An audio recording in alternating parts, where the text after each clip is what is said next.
you again for this lesson. I am Teacher Purity, and remember, this is still Manifested e-learning forum. So we are still continuing with our topic on personal hygiene, and we are going to learn about care of personal items. And we are going to start with care of a handkerchief. Now, during our previous lesson, we learned about how we can make personal items. Making personal items is using the materials that are available. Now, we say that you can make a toothbrush from a chewed stick. So, a chewed stick can be used as a toothbrush. We can also make a handkerchief from an old piece of cloth. We can make a handkerchief from an old piece of cloth, and make sure that you clean the piece of cloth, let it dry, then you cut a small piece of it. Then we can also make a face towel from an old piece of cloth. So a toothbrush, a handkerchief, or a face towel, it's not a must for you to go and buy it from the shop or the market. You can still use the old pieces of cloth at home to make them. So today we are going to learn about the care of personal items, and we shall start with the first one, which is a handkerchief. Care of personal items. This one means how you are supposed to clean the items that you use at home, the personal items that you have. For this case, we shall start with a handkerchief. Now, a handkerchief is a personal item that we use to clean our nose. So we use a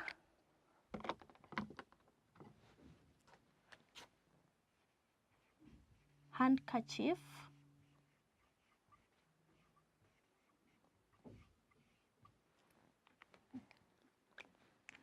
to clean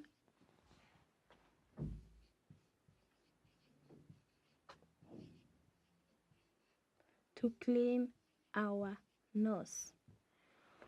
We use a handkerchief to clean our nose. When your nose is dirty, you are going to use a handkerchief. Now, this handkerchief is also used when you are sneezing. You cover your nose using a handkerchief when sneezing. So we cover our nose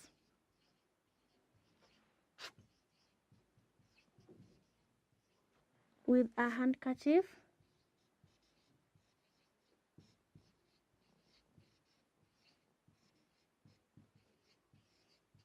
when sneezing.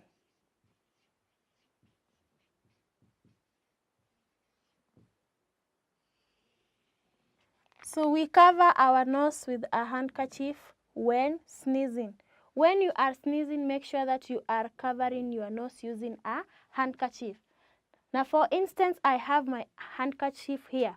When you are sneezing, you are supposed to hold your handkerchief like this and cover the nose, cover the nose with it like this. Why are you covering the nose with your handkerchief? To avoid contraction of germs by other people. So we cover our nose with a handkerchief when sneezing. Another thing, do not blow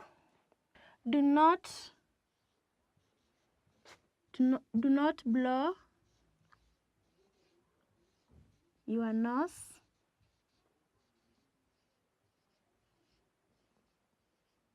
using fingers.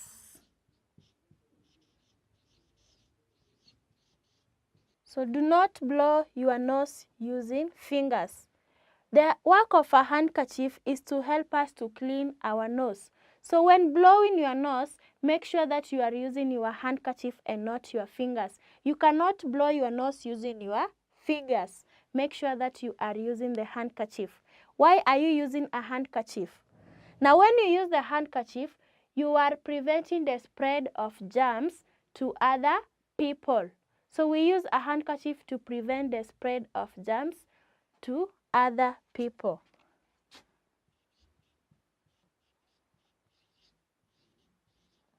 we use a handkerchief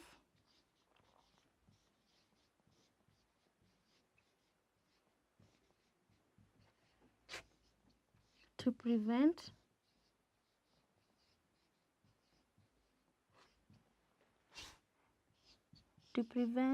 the spread of germs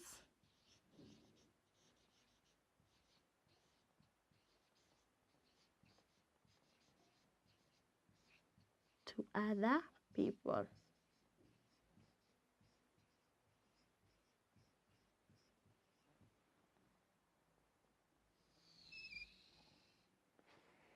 So we use a handkerchief to prevent the spread of germs to other people. When you cover your nose, your germs are not going to spread to other people. It will already have been prevented by the handkerchief. So make sure anytime that you are blowing your nose, use your handkerchief. Anytime that you are sneezing, you can use your handkerchief to cover the nose. Or if you do not have a handkerchief, cover your nose with an elbow. So the work of a handkerchief, number one, we use a handkerchief to clean our nose. The handkerchief is what we use to clean our nose.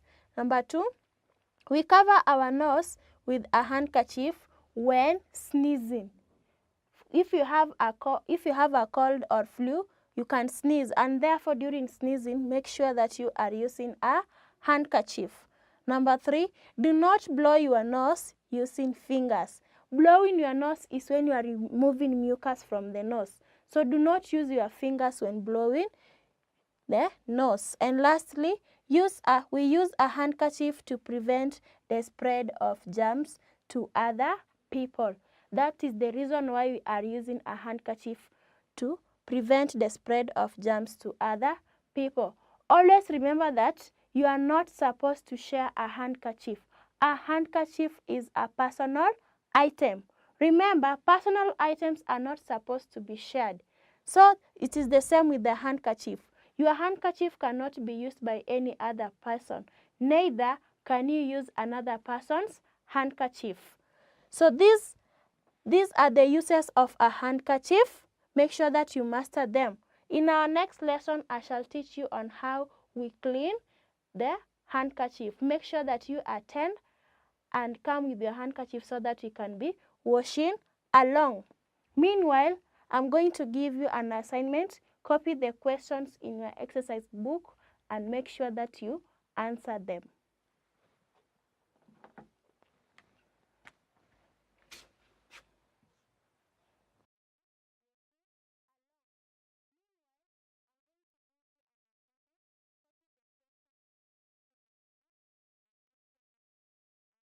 So the assignment, number one, write down 3 uses of a handkerchief.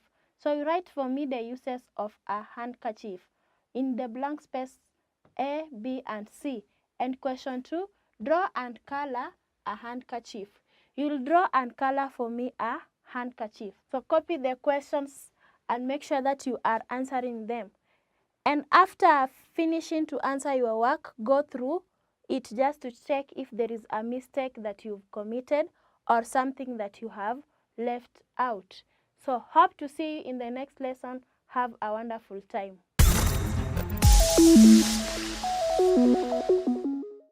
Welcome to Manifested Publishers. Hello boys and girls, welcome to Manifested e-learning platform.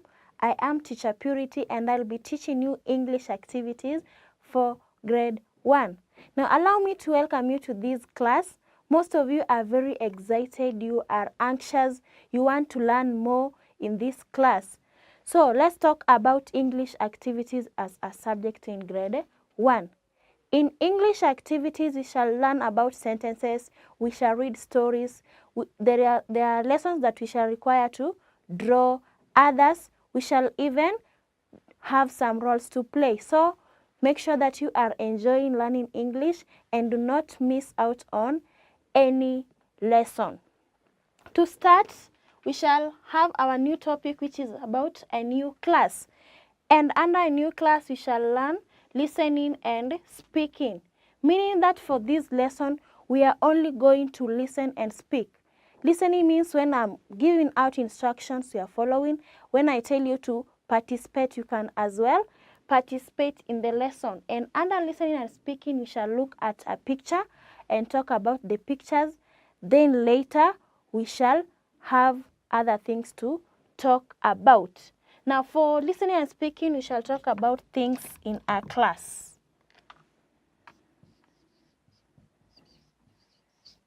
Things found in a class.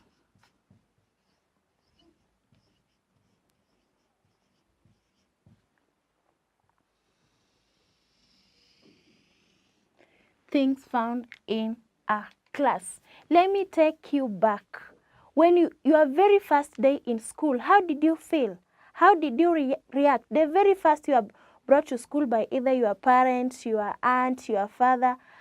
What was your reaction? Seeing people around, you see new faces, and all of you are putting on the same uniform. I know most of you were wondering, others even cry. You want to go back home because the people who are around you are not familiar. And others are happy to be in school the very first day. When you are coming to school, baby class, you are too young, you did not know how to write, you don't know how to use a pencil or a book. So each of us has a different experience of his or her first day in school. Now, things found in a class. What is a class? A class is a place where pupils learn. A class is a place where pupils learn. So a class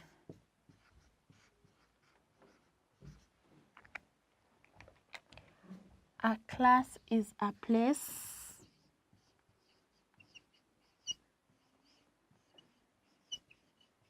where pupils learn. So we all learn in a class, and things that are found in a class help us to read and write or to learn.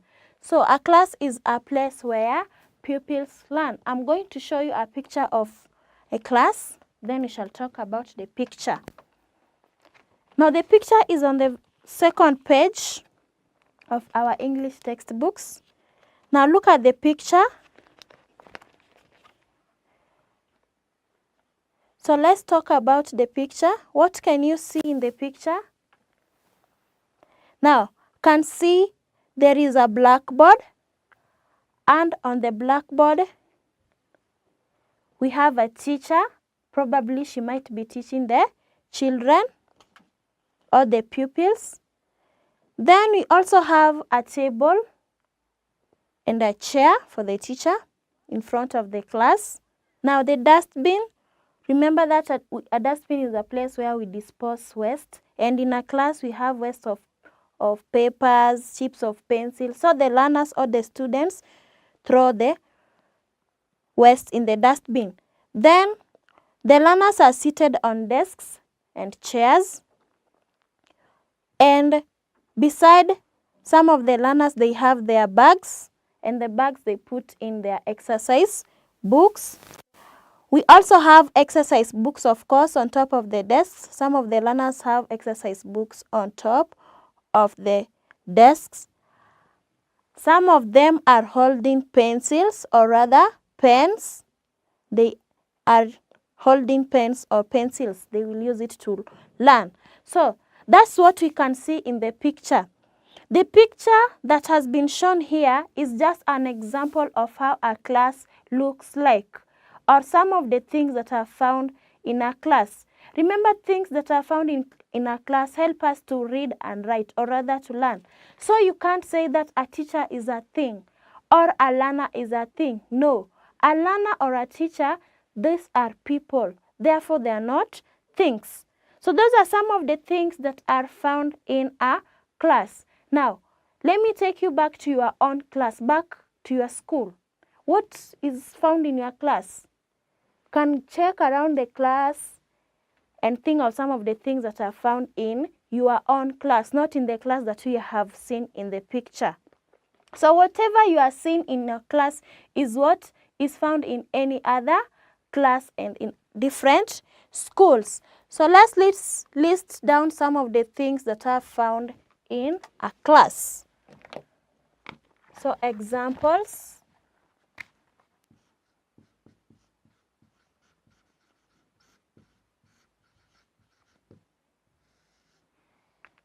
Examples. Let's start with what you've seen in the textbook.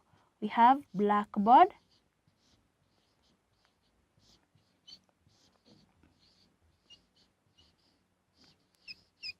blackboard.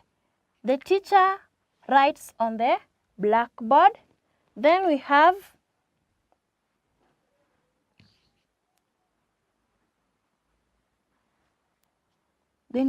chairs. Chairs can either be used by the teacher or the learners. Then we have desks, where learners put their books while writing. Then we also have tables.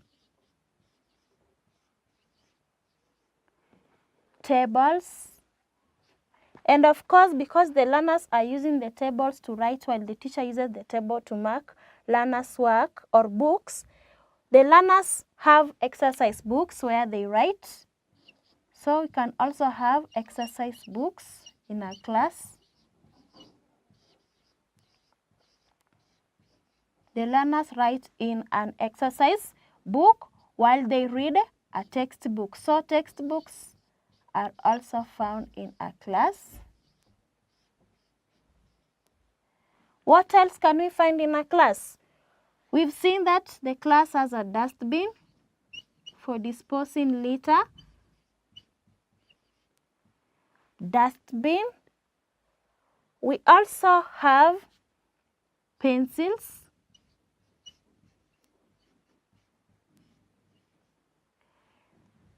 Also have rulers.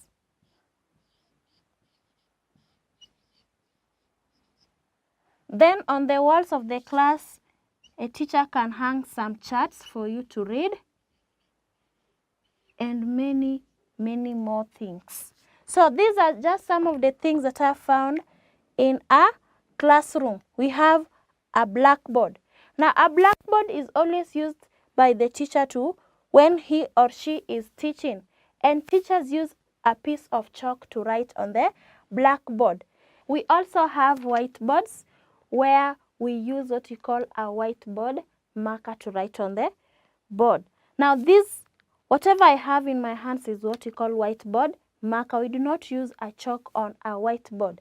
And an example of a whiteboard is what we are using for this lesson. This is a whiteboard, and teachers use whiteboard markers to write on a whiteboard, while they use a piece of chalk or pieces of chalks to write on the blackboard. Then we have chairs, where the learners sit or the teacher. We have desks, where we place our books while writing. Tables also. Then we have rulers. Rulers are used by learners to make their work look neat. So this is an example of a ruler. We have very many types of rulers. So this is just a sample of it. And learners use rulers to make lines in their exercise books. Then we have exercise books. What do we use the exercise books for? Now, exercise books are used by learners to write the teacher's work. When the teacher gives you work, you are going to copy it in your exercise book. So this is an exercise book where you copy your work and notes. So this is what you call an exercise book, and you are supposed to take care of your exercise book. How do you take care of your exercise book? By making sure that your book is covered. You cover it very well, and when you are writing, make sure you are not folding the edges of the book or at the corner of each page. That one will make your book to look ugly or even will be torn. Now the next thing that is found in a class, we have textbooks. Textbooks are used by learners to read. When the teacher wants you to read something, he or she will refer you to a textbook and also give you a page. So we have textbooks in a class. I have a few textbooks here. have a mathematics textbook. Then we have very many textbooks in a class. We also have a CRE textbook, hygiene and nutrition. So these are some of the textbooks that are found in a class. Then there is a dustbin. As I said earlier, we throw rubbish in a dustbin. And in a class, we also have dirt or wastes. And wastes that can be found in a class are pieces of paper, chips of pencil, remains of fruits. So you do not just throw them anyhow. You are going to dispose them in a dustbin. Then we have pencils. You use pencils to write. And lastly, we have charts. Charts help us to learn a lot of things. When you come to school in the morning, instead of making noise, you'll read the charts that are on the wall. So, this is an example of a chart. So this is what we call a chart. The teacher writes the chart and hangs them on the wall for you to read. So it is good. Make it a norm for you to read the charts each and every day you come to school. Apart from whatever we have on the board, there are very many things that are in class. For example, we have chalks, where the teacher uses the chalks. We also have duster. We use the duster to clean the board, either a blackboard or a white board. You will use a duster. So, apart from a duster, we also have what we call a meter rule. Meter rules are used by teachers to make lines on the board. So, this is what we call a meter rule. It is very long. We call it a meter rule. And you cannot use a meter rule in your exercise book. No, it is only used by teachers to make lines on the board. So this is all about things that are found in a class. Remember that a class is a place where pupils learn. And the things that are found in a class help us to learn. The things that help us to read, things that help us to write are what are found in a class. So I'm going to give you some work on whatever we've learned today. You write for me some of the things that are found in your class. Then after writing them, you will also draw for me some of those things. So take your exercise book and copy the work.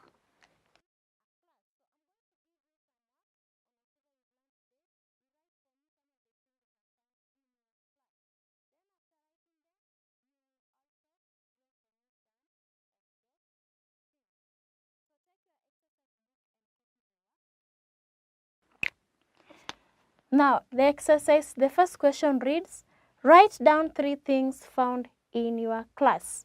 Write down 3 things found in your class. You're going to write down 3 things that are found in your class. Then the second question is guiding you. Draw the things you have listed above. So whatever you are going to write in the blank spaces provided in the first question is what you will draw. For example, if you write, let's say, book, and you must say which type of book, if it is an exercise book or a textbook. So let's say it is an exercise book.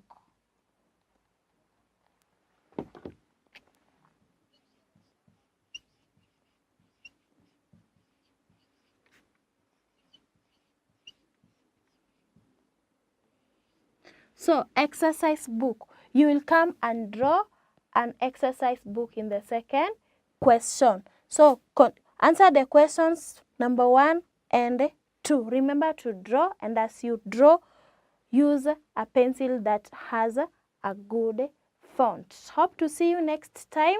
Have a lovely moment.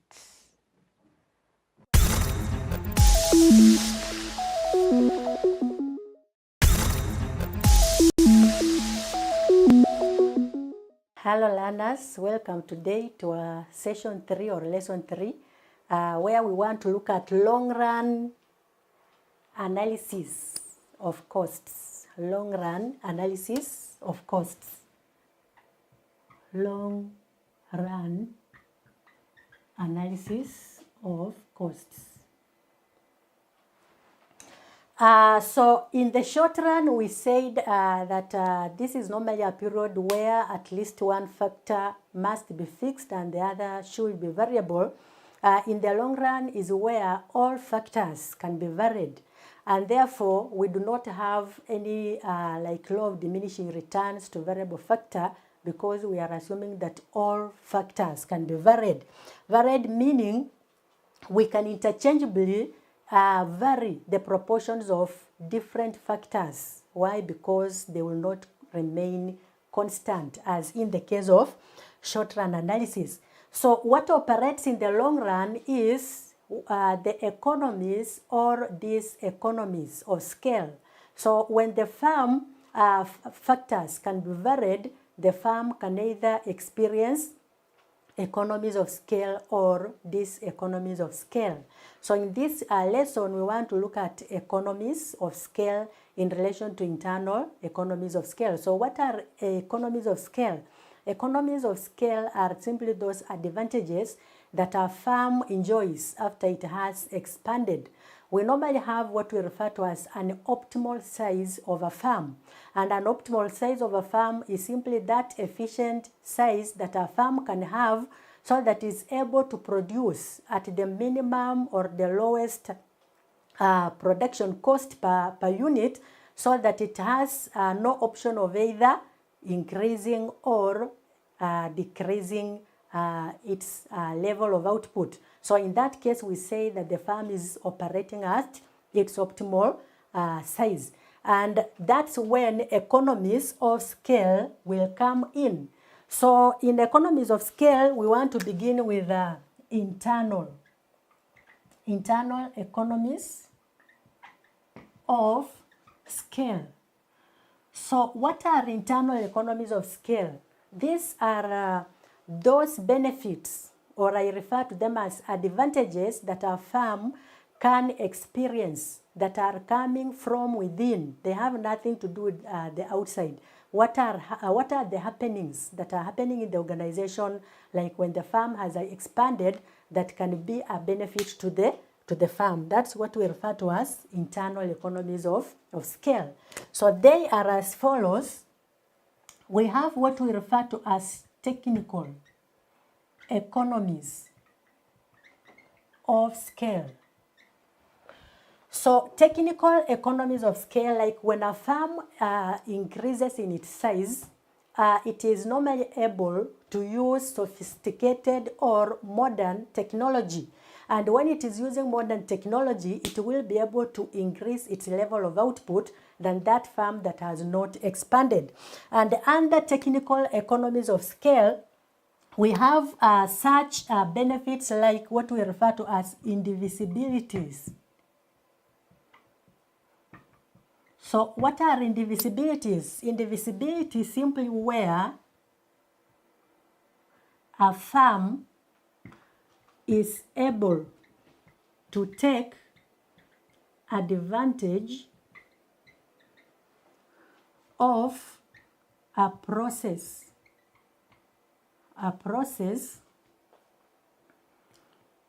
that cannot be reproduced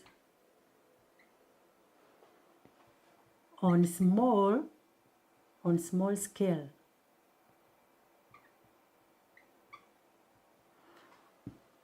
So one of the technical economies that a firm will enjoy is what we refer to as indivisibilities. And indivisibility is simply where a firm is able to take advantage of a particular process that cannot be reproduced on small scale. So that simply means this firm will have a process or a particular process which a small firm cannot have. Like, for example, when a firm has a particular machine that can enable it to produce, and when it is producing in large scale or in large quantities, which a small firm cannot be able to produce. Why? Because a small firm produces on small scale. We say it is enjoying a benefit of indivisibility. We have another one which we refer to as increased dimension increased dimension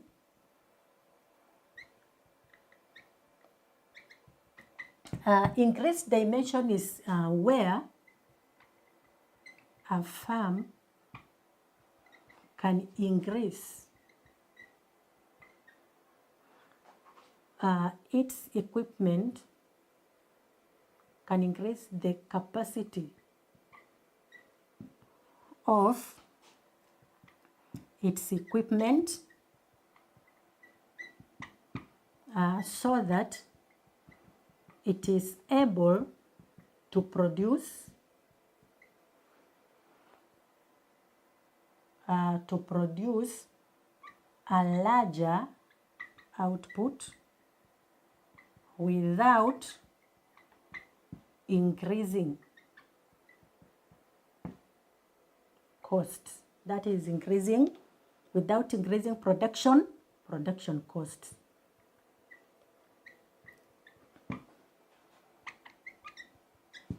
So increased dimension is where when a farm has a particular equipment, it can decide to enlarge or to increase the capacity of that equipment so that it's able to produce a larger output than what it has been producing before without necessarily increasing the production cost. I can give an example like for these commercial services, you've been having or owning a matatu.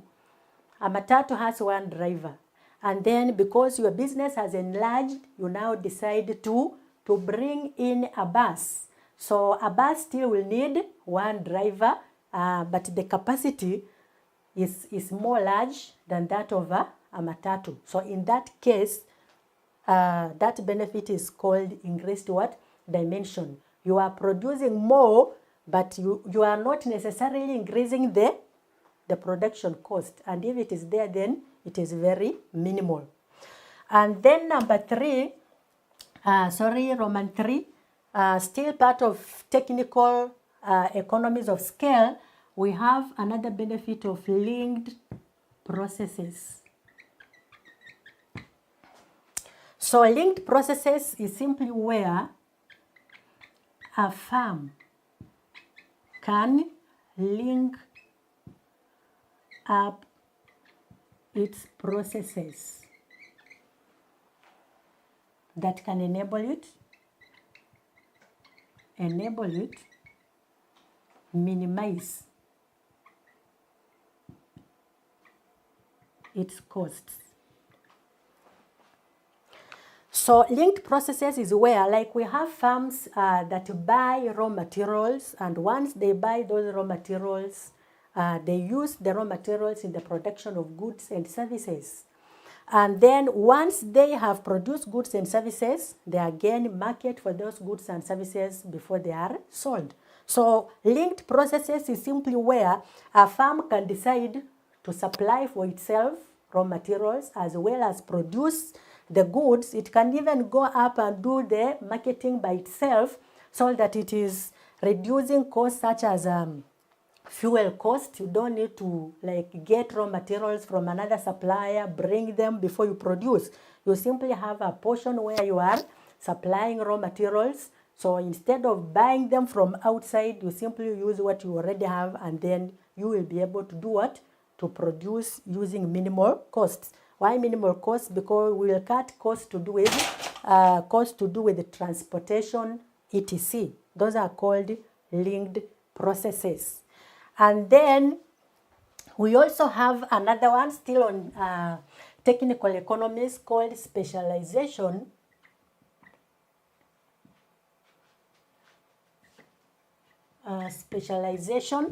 So specialization can be where a farm can specialize, like in terms of machinery and labor, so that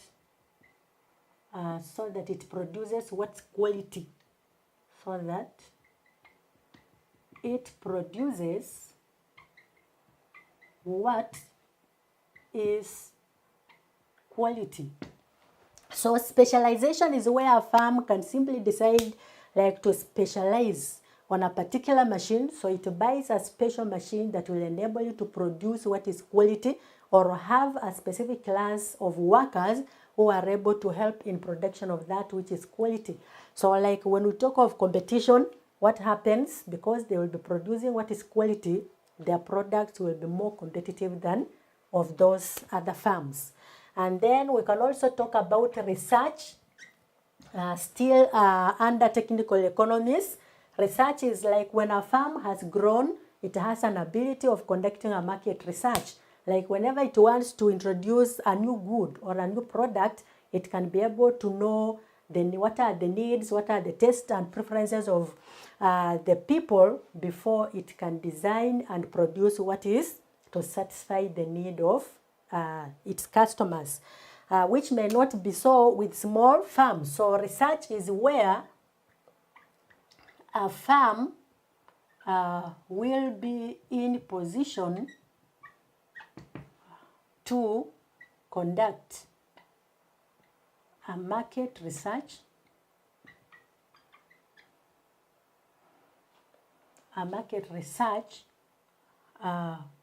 which can enable it to produce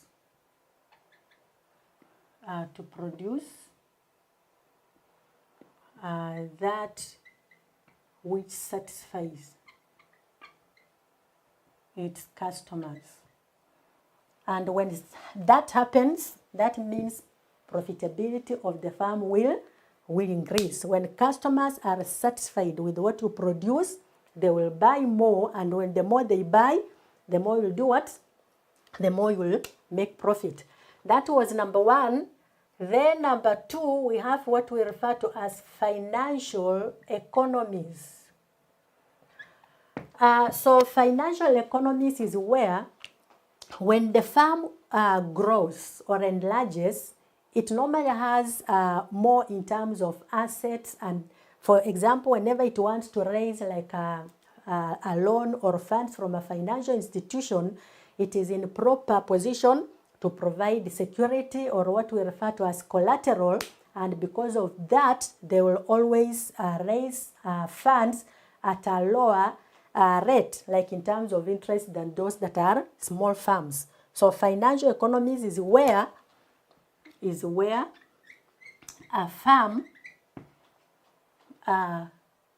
is able to raise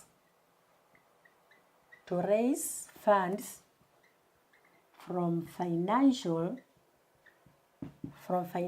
institutions at a lower cost. Why? Because at a lower cost, because it is in position to raise assets that can be used as collateral.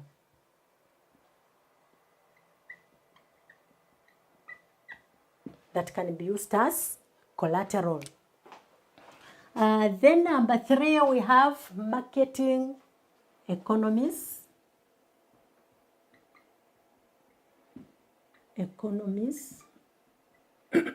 Marketing economies.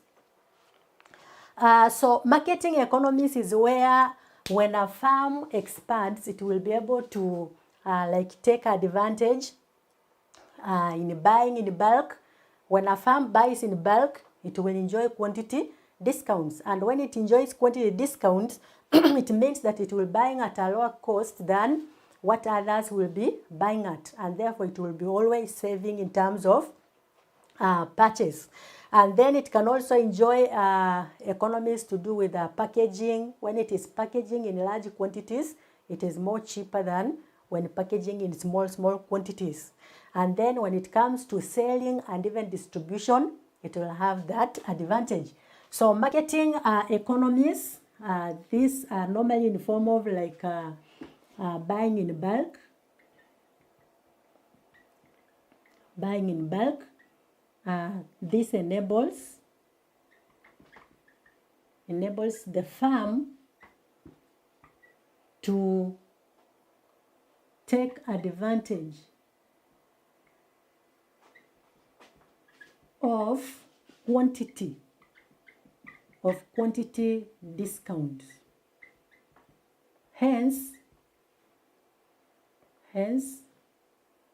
buying at a lower price, which makes them to save in terms of the purchase price. We also have packaging. Packaging is where I can just say packaging in large quantities. Packaging in large quantities enables a farm to save rather than packing in small. Why? Because when we pack in large quantities, the cost is normally spread on those units that are packaged in that one package. But when you are packaging in small quantities, then that simply means that you will incur a higher cost than a farm that is packaging in large quantities. And then number 4, we have diversification. Diversification is where when a farm enlarges, it has an ability of even producing more products. Like it can introduce new products. Why? Because it has an ability to do that. So like for example, where there is competition or when it is facing competition with other farms, it can decide to introduce new products which can enable it to fight that competition, and that enables it to continue remaining on the market. So diversification is simply where a farm is in position to introduce new products. A farm is in position to introduce new products that can lead to increased profits, as well as acting as a risk management strategy. And then number 5, we have risk-bearing economies. So what are risk-bearing economies? Like when a farm expands, it can be able to predict risks better than small farms. Why? Because like when it is conducting a market research, it will be able to know what are the advantages, what are the disadvantages of its product, who are the competitors, and because of that, it can simply be able to use SWOT analysis so that it is able to do what? To minimize its risks than a small farm. So risk-bearing economies, we say that a large farm is able to predict risks than a small farm. Why? It has an ability to conduct a market research. It can conduct a SWOT analysis than a small farm. So those are the internal economies of scale. Then we have disadvantages or these internal diseconomies.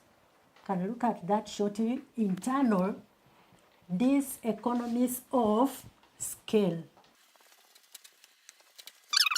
So in our next lesson, we'll be looking at internal diseconomies of scale.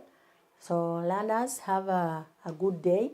This ends or marks the end of our session.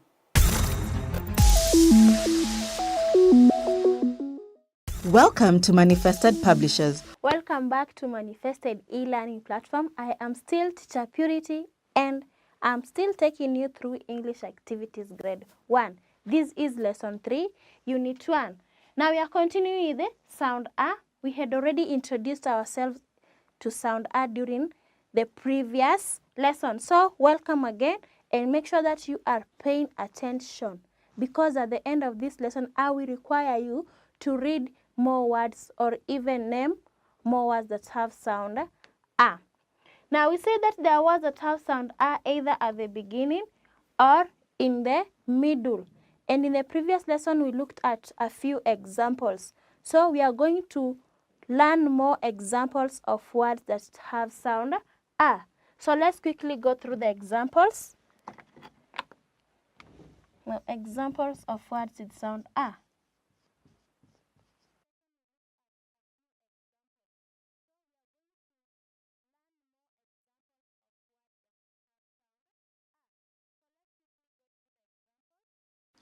Now, examples of words with sound A. Here are more examples of such words.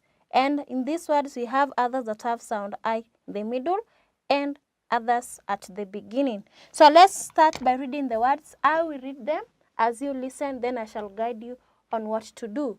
Now, the first word is mango. Mango. Antelope. Antelope. Ant. Ant. Answer. Answer. Acrobat. Acrobat. Ash. Ash. Amazing. Amazing. Jam.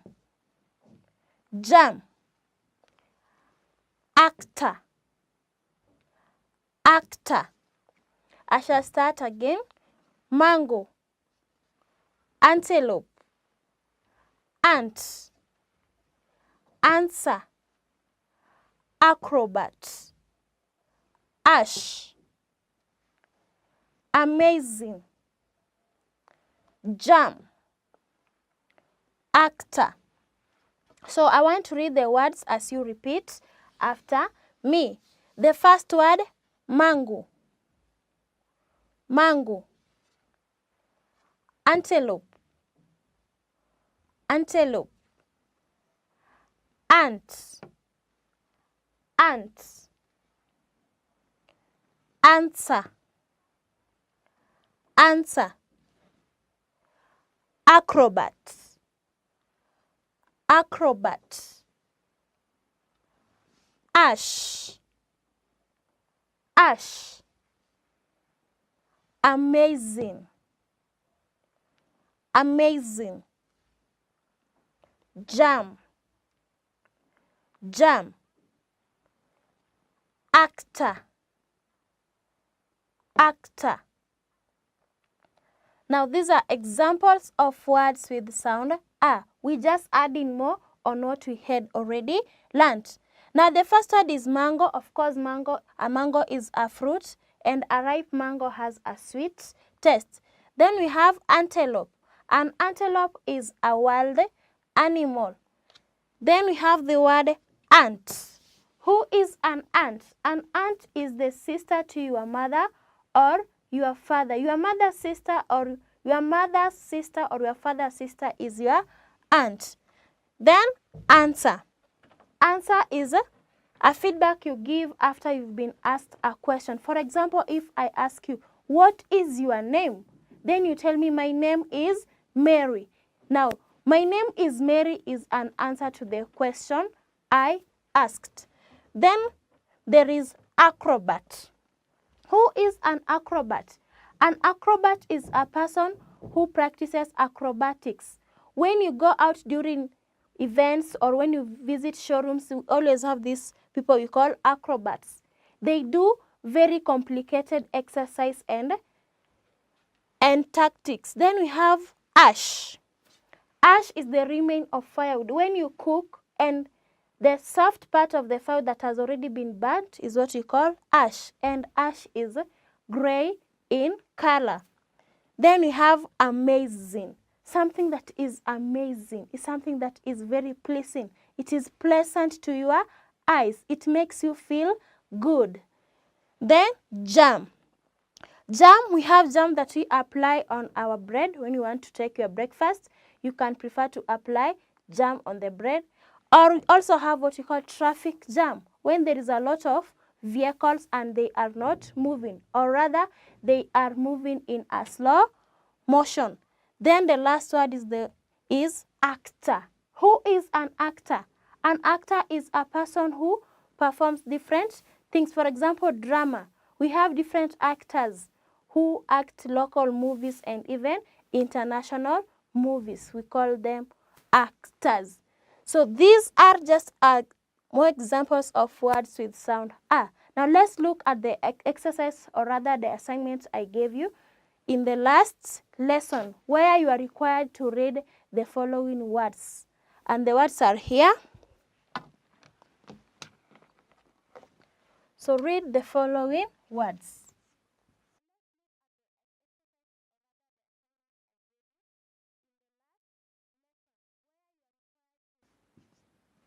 Now, these are the words that you are supposed to read. The instructions were guiding you to read them. I want us to go through the words together, so that if there is any word you aren't able to read, you'll have the correct pronunciation. Now, let's start with the first word. The first word is axe. Axe. Then class. Class. Angle. Angle. Then arc. Arc. Arrow. Arrow. Then van. Van. Yam. Yam. Hat. Hat. The last word, clap. I'll read the words one more time. Axe, class, angle, arc, arrow, van, yam, hat, clap. So let's read together. We are reading together. Read along with me. Axe, class, angle, arc, arrow, van, yam, hat, clap. So that is how you were supposed to read the words that I gave you. If there is any word you are not able to read, hope that you now have the correct pronunciation and you will reread the word again during your own free time. Now I'm going to add you more words on sound A, and in the next lesson we shall be learning about a different sound. So make sure that you don't miss out. We are learning new things. Remember, this is grade 1 and it is English activities. We want to know more. So make sure you aren't missing the next lesson. Meanwhile, let's copy these words down. Shall practice reading them.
Now you have these words, copy them in your exercise book, and you shall do the exercise according to the instructions given. Now the instruction says practice reading the following words.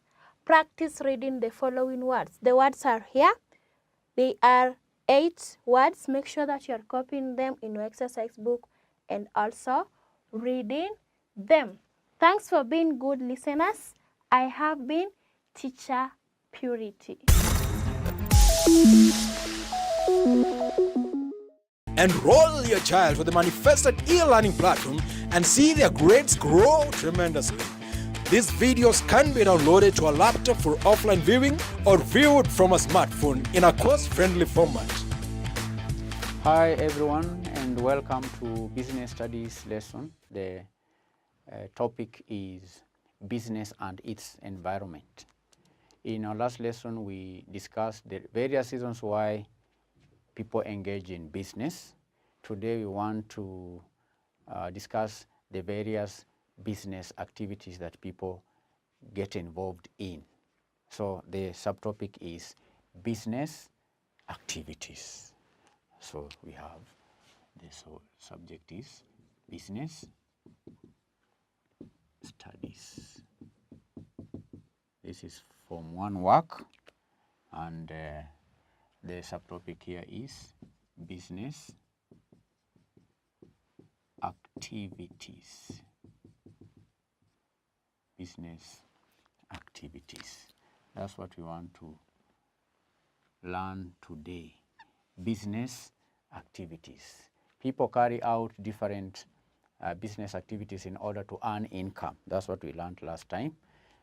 And business activities are those which involve the provision of goods and services with an aim of earning profit. With an aim of earning profit. Learners, when people engage in activities whose intention is not to earn profit, then they are referred to as non-business activities. But if you engage in a business activity and you want to earn profit, then that is what we are referring to as business. But when you engage in an activity with intention of not earning profit, we call that that activity non-business profit. For example, going to fish for sale to customers. You go to the lake or to the river, you extract fish, all right, and you sell to customers, then that is a business activity. But if you fish and consume the fish, that is referred to as non-business activity because you did not sell it to earn profit. Okay? I've met some musicians in studio somewhere who told me that I asked them why they are doing music. They told me they are not doing the music for sale. They used a Sheng word. They said, kujinais. All right? We are doing music kujinais. So that means they are doing music for the sake of it. They have no intention, they had no intention of selling the music. So there are certain activities which people engage in. I can also give an example of farming, all right? When there are people who farm so that they can use the produce for own consumption. That is non-business farming, non-business activity. But if you farm for the purpose of selling the farm produce to other people to earn profit, then that will be categorized as business activity. In this lesson, we want to give different categories of business activities. Business activity, that's what we want to do in our today's lesson. Business, I'll use a diagram, business activities. I'll use a diagram. Okay, the first one is extraction. extraction. Extraction. This is the first category. Under extraction, we have many business activities. Extraction, from the word extract. Now, activities in this category involve the obtaining of natural resources from the earth. Obtaining natural resources from the earth. For example, these activities may include what we call quarrying. Quarrying. That is extraction of stones from the earth. Or mining. Another example is mining. We have had people who dig into the earth to produce minerals like gold and so on. Okay? So that is a mining activity. Another one is lumbering. And included in this category is fishing. Fishing is an extraction of fish from the water. Okay, that is falls under category of extraction. So the extraction, activities that fall under extraction are the activities that involve obtaining natural resources from the earth. And I've given examples: quarrying, mining, lumbering, fishing, and so on. The second category of business activity is processing. Processing. Processing. Processing. Processing activities are those activities that involve the conversion of raw materials into more useful products. There are some materials that cannot be consumed in their raw form. These materials have to be processed or converted into more useful products. Okay? And this include milling of flour. Okay, milling of flour. This is done in the posho mill. Conversion of iron into steel. Iron is extracted from the earth, but if you just have iron, you cannot use it very much unless you process it to get steel.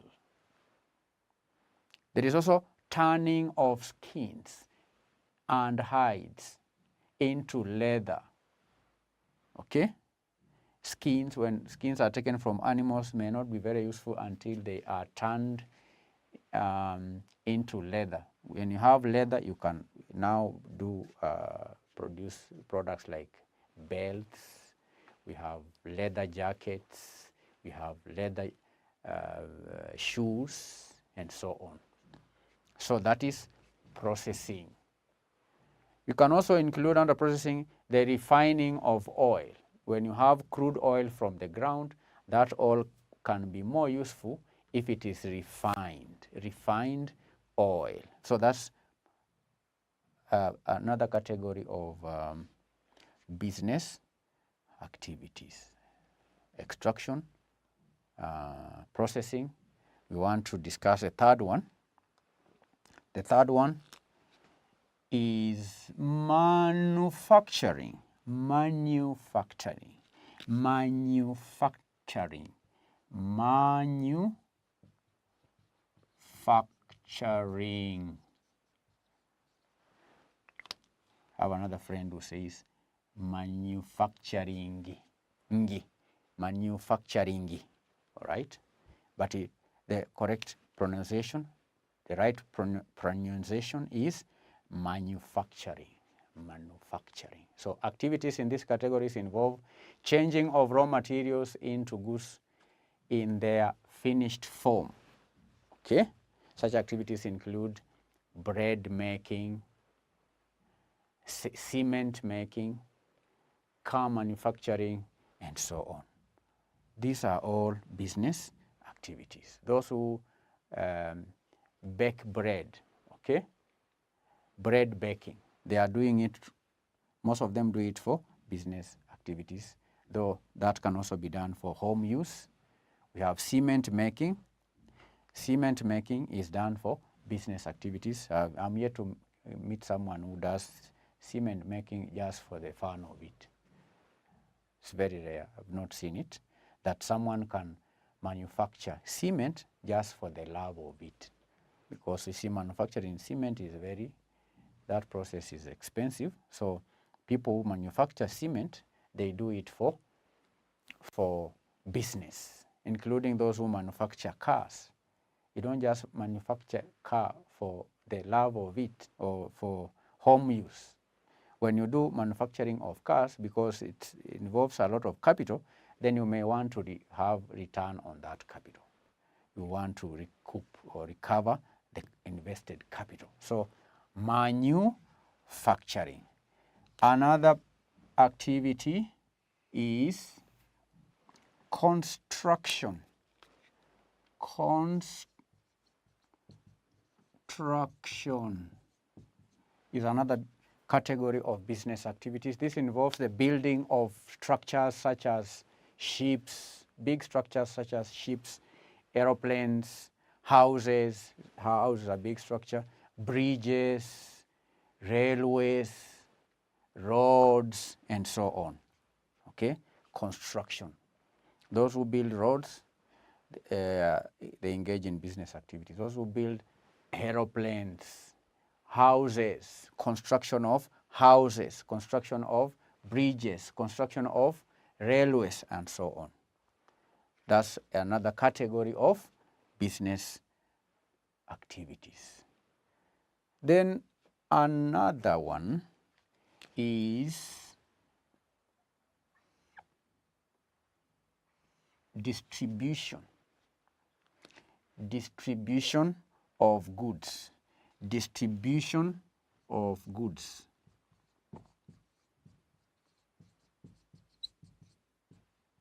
This involves the transportation of goods from one place to another place. For example, from the farms to the market. And there are those who engage in such activities. Sometimes we call it trade, okay? From the farms to the market, from point A to point B, from the producer to the user. A good example is wholesalers. Wholesalers buy goods in large quantities, then break the goods down to sell to the final consumers or to sell to retailers. So distribution of goods, it involves trade. Activities in this category involves buying and selling of goods, and these activities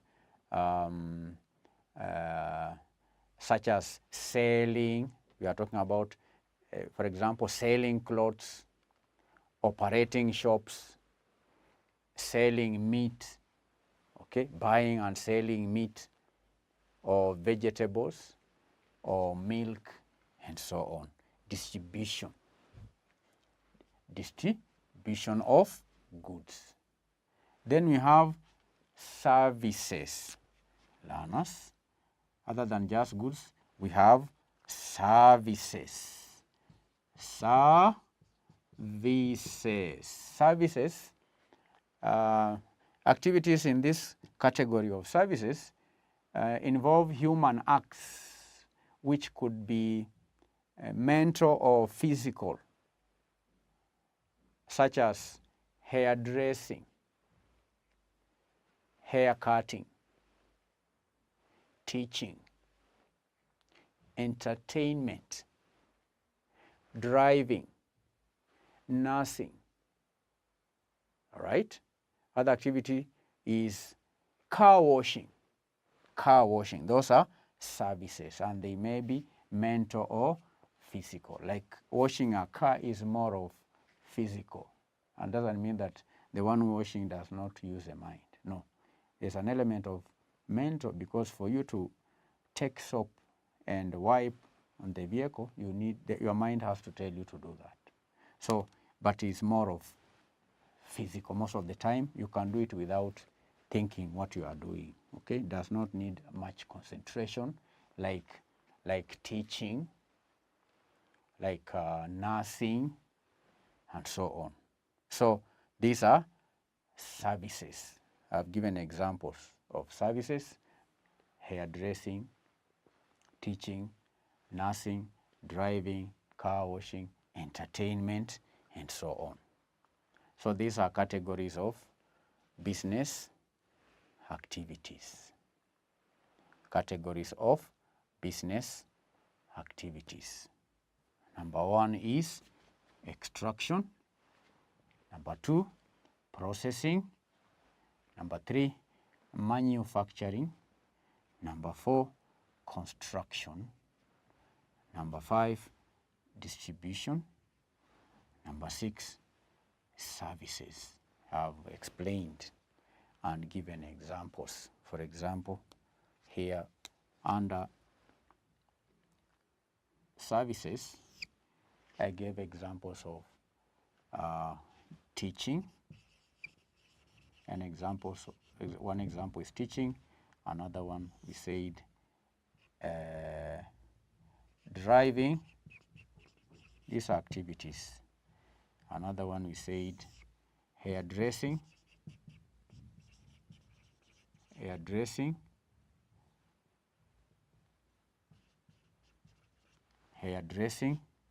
We gave examples. Another example like entertainment.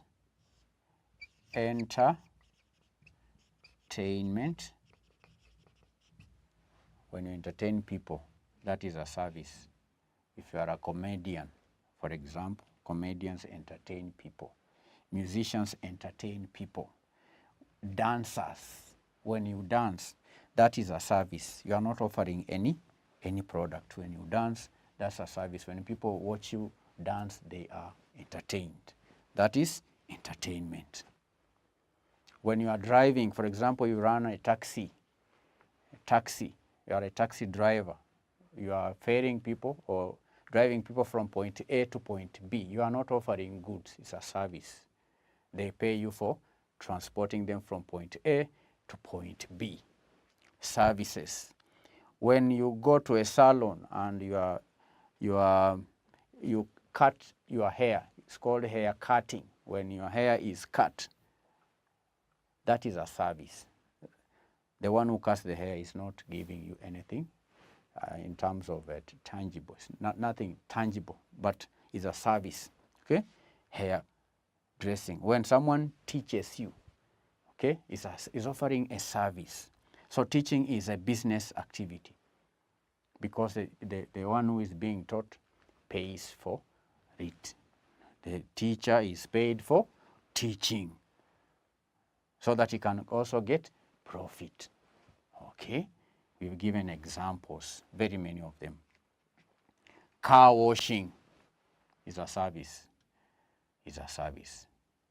Then distribution, we've said distribution. Under distribution, we're talking of trade, buying and selling goods,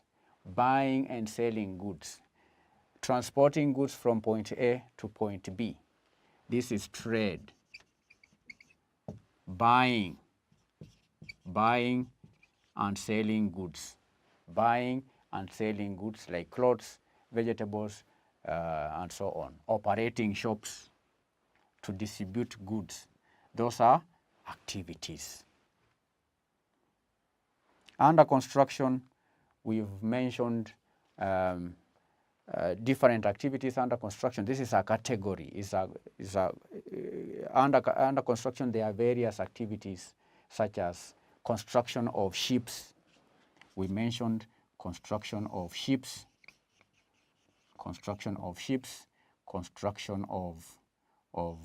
roads, We talked about construction of bridges. We mentioned construction of houses, okay? Houses, these are examples. Under construction category, you can construct ships, you can construct aeroplanes, you can construct roads, you can construct houses, bridges, and so on. There are people who engage in business of constructing ships, constructing aeroplanes, constructing roads, constructing bridges, constructing houses, and so on. Then, under manufacturing, we mentioned many activities under manufacturing. Number one, bread making. We gave an example. Bread making, cement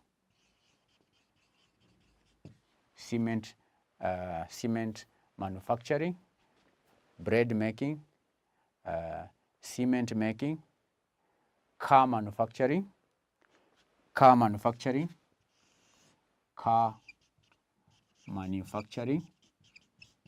and so on. Car manufacturing, and so on. Processing, we talked about, we say that under processing, the activities involved under processing are those that involve conversion of raw materials into more useful goods. Processing is the conversion of raw materials into more useful goods. We gave example of milling flour, flour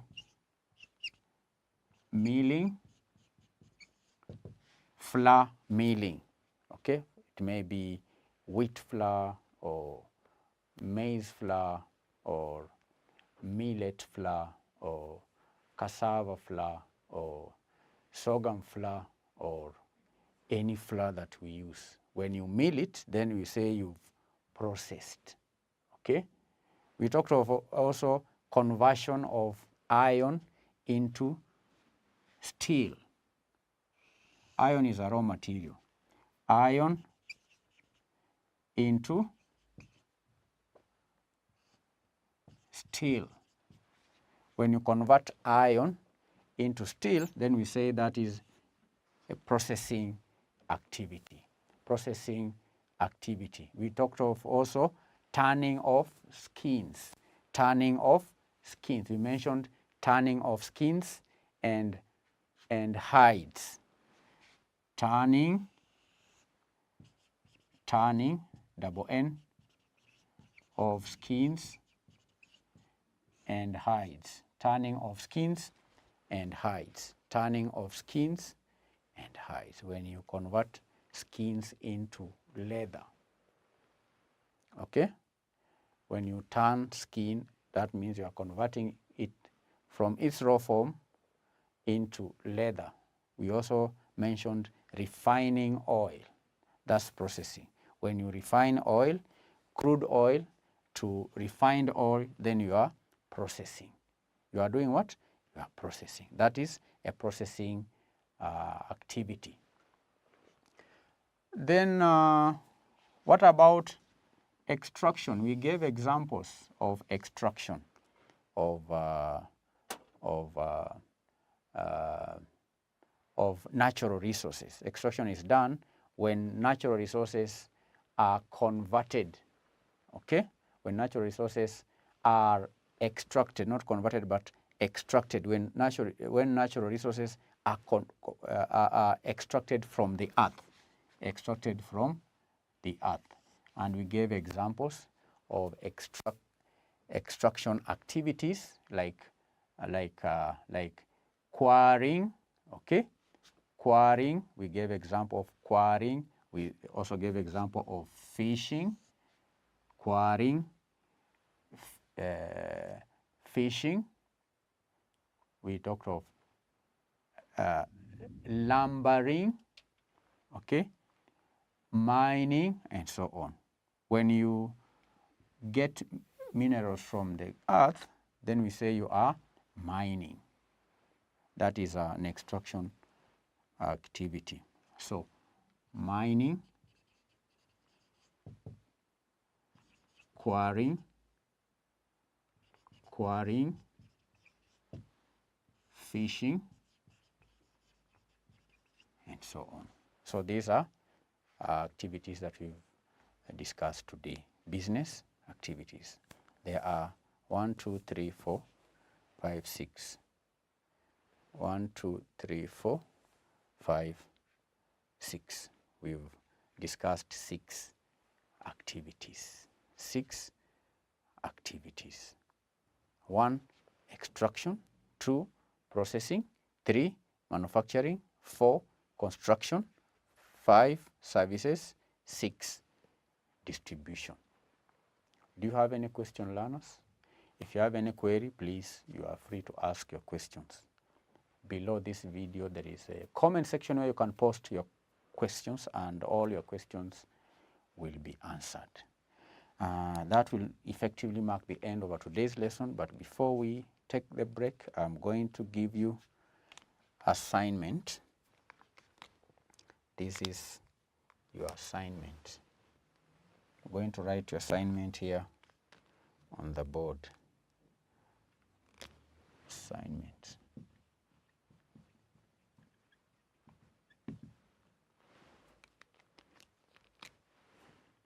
I want you to identify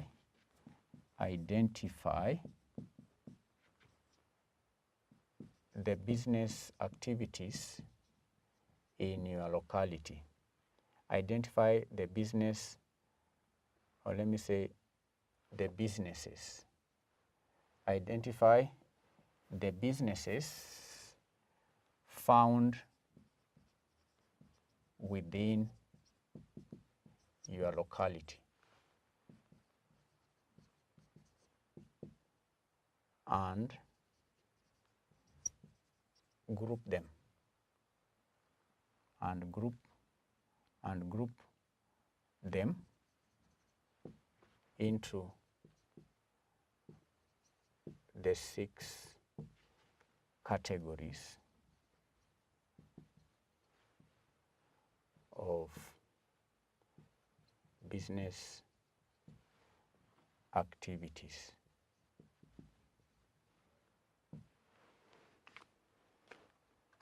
Your locality, learners. The assignment is identify the businesses found within your locality and group them into the 6 categories of business activities. Your locality means where you live. Look around where you live, identify the businesses found where you live, you list all of them. If it is butchery, if it is supermarket, salon, okay. We have kiosk, list all of them, okay. Hardware, all the businesses within your locality, then group them into the 6 business activities that we have discussed today. That is your assignment. Thank you for joining our today's learning session. We have many lessons on our website, which you can log in and learn. And make sure that anytime you start a lesson, have an exercise book and a pen. These are serious classes, just like the other normal classes. Make sure you write your notes. At the end of the lesson, review the notes. If you've not understood, the good thing about videos is that you can watch these videos as many times as you want. After watching the videos and writing notes, please do the assignment. At the end of every lesson, we give assignments. These assignments are just taken from the lesson that has been taken from the lessons. So you can always refer to your notes to answer. But when answering the questions, please don't refer to the notes. Go through the video, then test your recall. It's called testing your recall. Test to see if you can remember what you have learned. That is how we learn. Don't just watch the videos the way you watch movies. No. Make sure you take your notes, Then do the assignments. If you have questions, feel free to ask questions.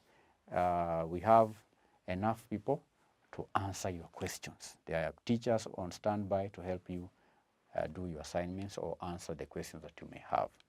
Our objective at Manifested e-learning platform is to provide enough lessons to enable you gain knowledge which will make you a good citizen. The reason why we go to school is so that we can have knowledge that will help us be useful citizens in the society. You can be able to solve the problems in the society. For example, now the world is going through hard times.